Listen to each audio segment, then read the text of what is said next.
بسم اللہ الرحمن الرحیم۔ میں آج جس ٹاپک پہ بات کروں گی وہ یہ ہے کہ جب تک دماغ نہ ہو تو پھر دل بالکل ہی بے معنی چیز ہے، کیونکہ اس کے حوالے سے دنیا نظر آتی ہے، اچھائی نظر آتی ہے، برائی نظر آتی ہے۔ یہ تمام باتیں تو ٹھیک ہیں، لیکن پھر جو ہمارا دل ہے اس کا رول کیا ہے؟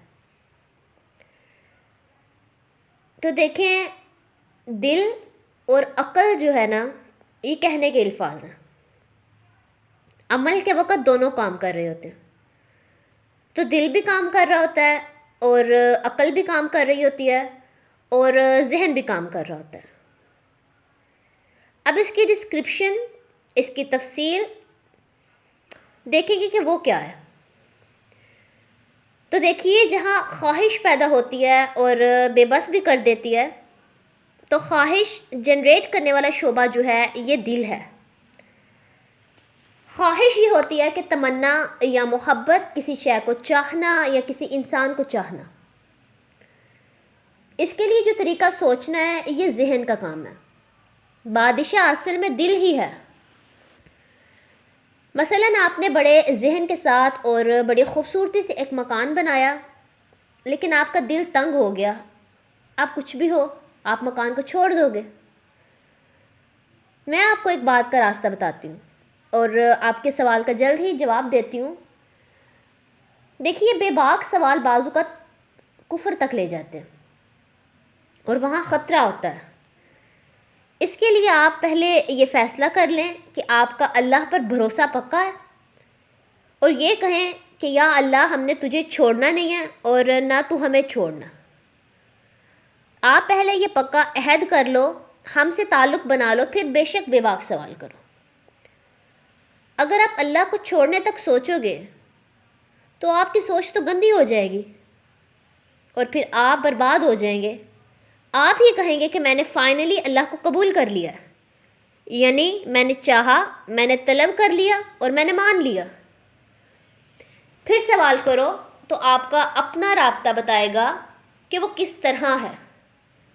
لیکن آپ لوگ تو یہ سوچتے ہیں کہ وہ نہیں ہے، اور جب وہ نہیں ہے تو آپ اپنے عمل میں آزاد ہیں۔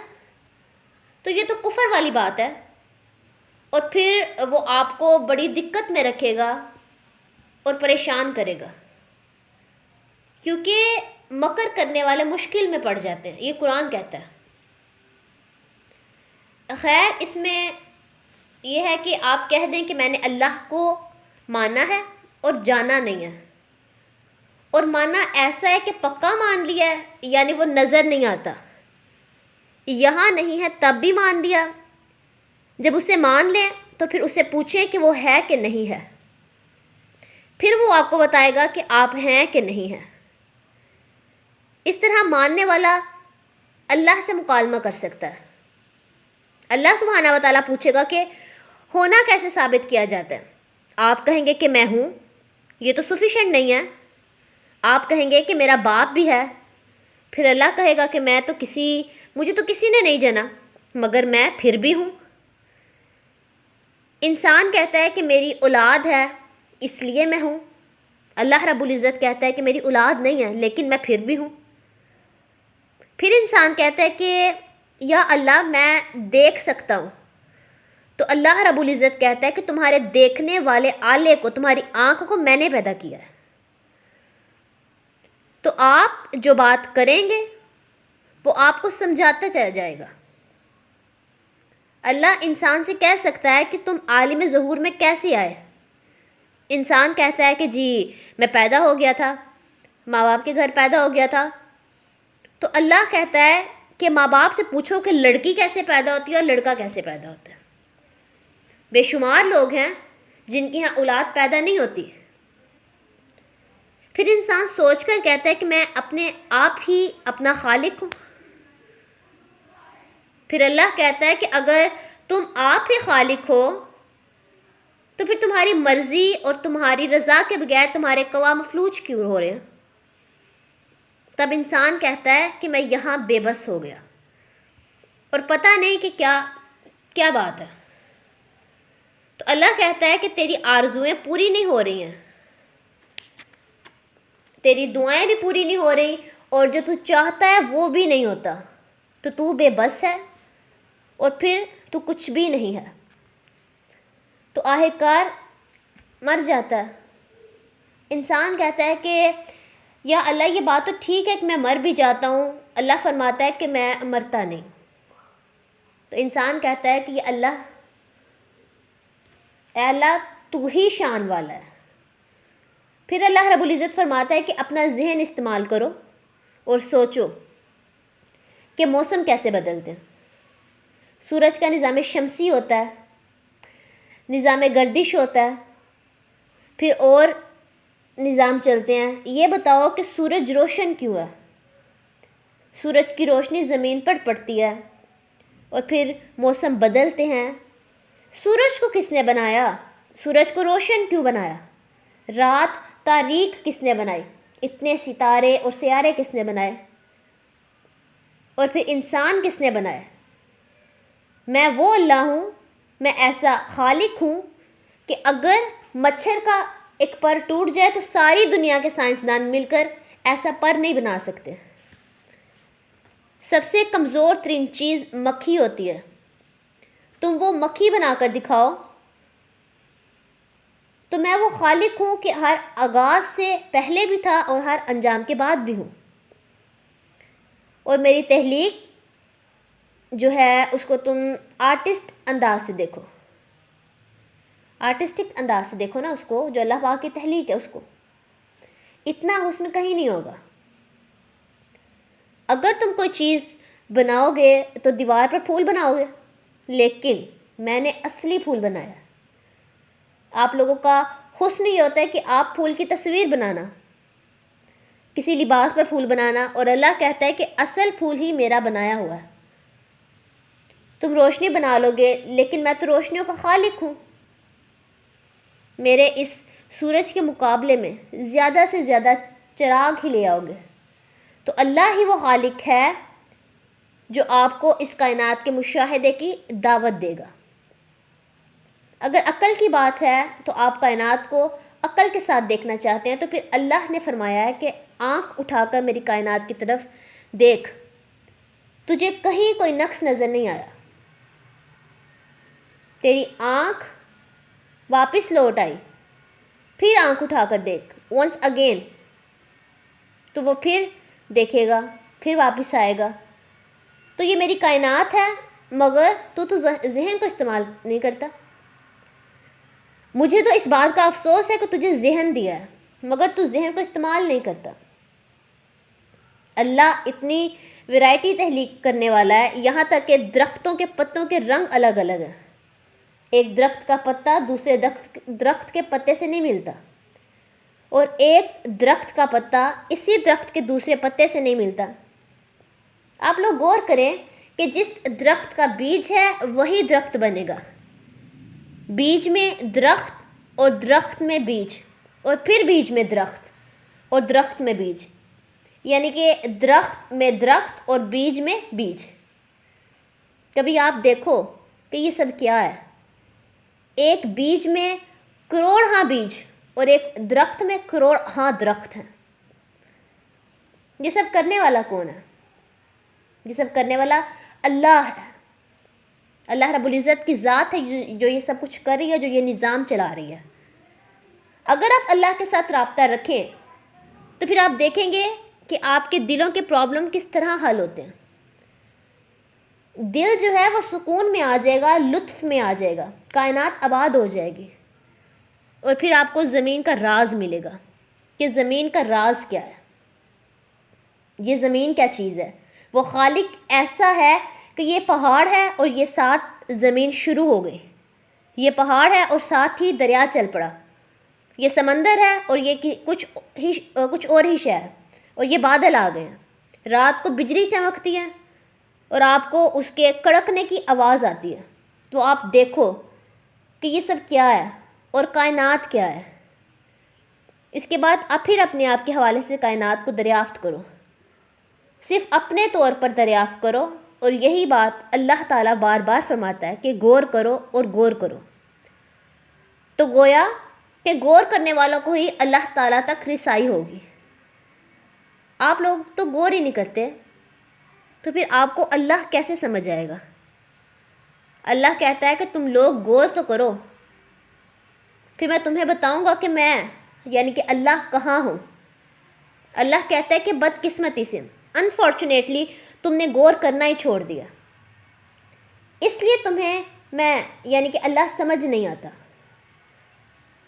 آپ اپنے مسائل کو دیکھیں، کبھی آپ کو زندگی میں کوئی ضرورت ہو اور پھر ضرورت پورا ہونے کا سبب بھی نہ ہو، کوئی سبب بن نہ رہا ہو.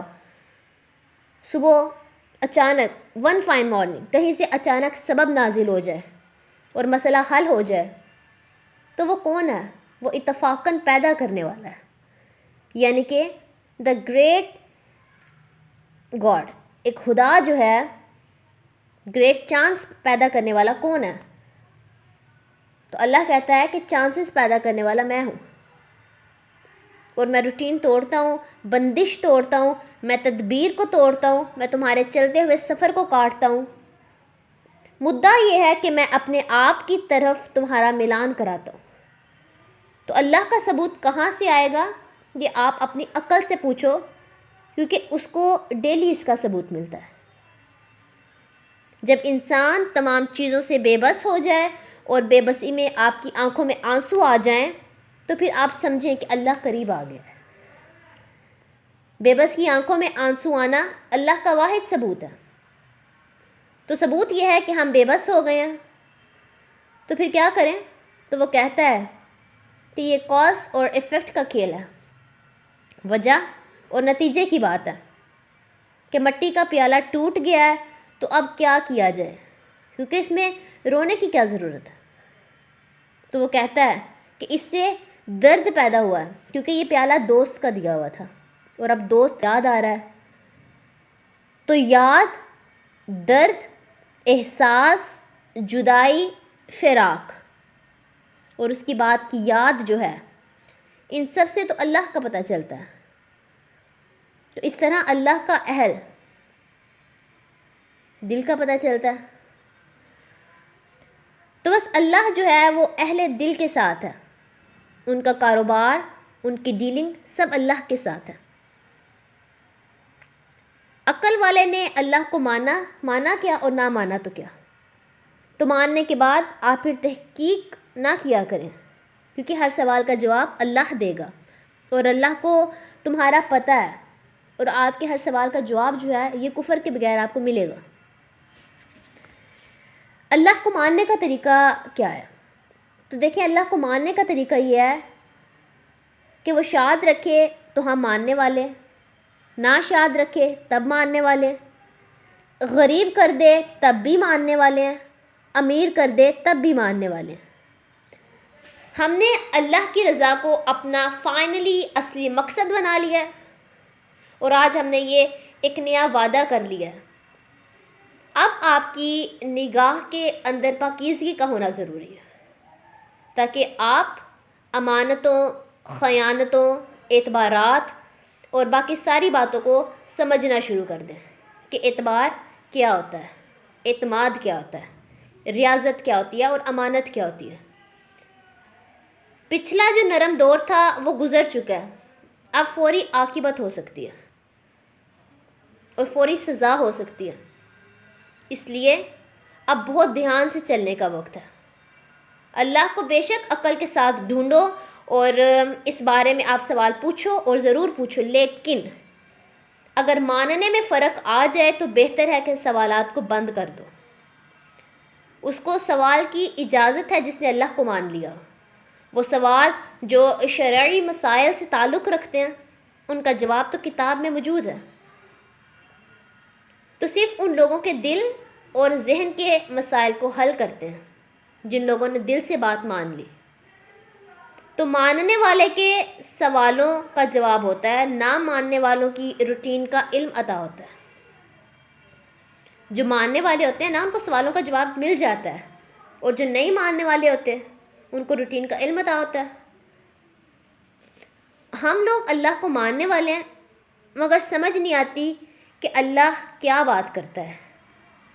یعنی یہ سمجھ نہیں آتی کہ اللہ کیا کرتا رہتا ہے. اللہ کبھی کہتا ہے کہ میں پیسے لے رہا ہوں، کبھی کہتا ہے میں پیسے دے رہا ہوں، پھر کبھی کہتا ہے کہ مجھے قرض دو. تو سمجھ نہیں آتی کہ وہ کیا کہتا ہے. ہم نے اس کو ماننا ہے. اللہ کی شان دیکھو کہ وہ پیسے اپنے لیے مانگتا ہے اور پھر دلواتا غریب انسان کو ہے. آسمانوں پر انسان کا ذکر ہے، تو اللہ کے آسمان پر کیا ہو رہا ہے؟ آپ یہاں دنیا میں بڑا کام یہ کرو گے کہ اللہ کا ذکر کرنا شروع کر دو گے، یعنی لا الہ الا اللہ. اور آسمان پر انسان کا، ماننے والوں کا، انسانی قوتوں کا اور پیغمبروں کا ذکر ہو رہا ہے. اب آپ کو یہ بات سمجھ آئے گی کہ اللہ یہ فرماتا کیوں ہے کہ تم میرا ذکر کرو، میں تمہارا ذکر کروں گا. وہ چاہتا ہے کہ زمین پر اس کا ذکر ہو، کیونکہ آسمان پر وہ تمہارا ذکر کر رہا ہے. تمہارے تذکرے کچھ تمہاری دعاؤں کے حوالے سے اور کچھ تمہاری خواہشات کے حوالے سے ہو رہے ہیں، اور قدم قدم پر وہ تمہارے ساتھ ہے. تو بہتر یہ ہے کہ آپ اس کی طرف نگاہ اٹھاؤ، لیکن پھر آپ کی نگاہ غلط ہو جاتی ہے. آپ کی نگاہ کے اندر جو پرزے ہیں وہ درست نہیں ہوتے. میں کسی ایک شخص کی بات نہیں کر رہی، لیکن میں آپ سب سے یہ بات کہتی ہوں کہ نگاہ کے پرزے صاف رکھیں، نہیں تو پھر کہیں سزا نہ ہو جائے. اس زندگی کے ساتھ شوخیاں اور دیر نہ کرو، کیونکہ یہ زندگی نہیں ملنی. اس کا آپ کو دھیان کرنا چاہیے اور احتیاط کرنی چاہیے. اللہ تعالیٰ ہمیں ان سب باتوں پر عمل کرنے کی توفیق عطا فرمائے. آمین. جزاک اللہ.